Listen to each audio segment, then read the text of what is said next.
Article 13. Mitigating circumstances. Paragraph 1. Those mentioned in the preceding chapter and all the requisites necessary to justify or to exempt from criminal liability in the prospective cases are not attendant.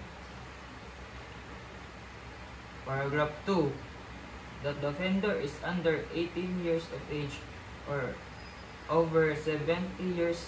In the case of the minor, he shall be proceeded against in accordance with the provision of Article 80. Paragraph 3. That the offender had no intention to commit so grave a wrong as that committed. Paragraph 4. That sufficient provocation or threat on the part of the offended party immediately preceded that act. Paragraph 5. That the act was committed in the immediate vindication of a grave offense, the one committing the felony delito, his spouse, ascendants, or relatives by affinity within the same degrees. Paragraph 6.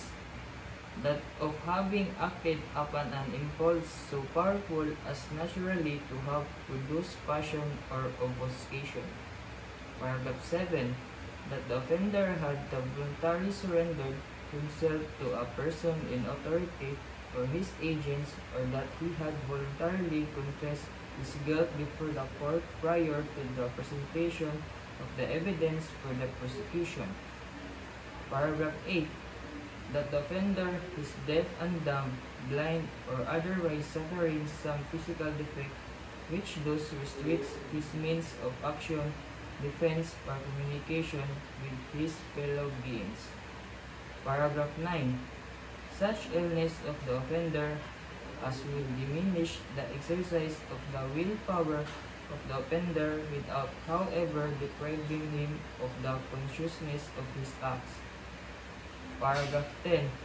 And finally, any other circumstances of a similar nature and analogues to those above mentioned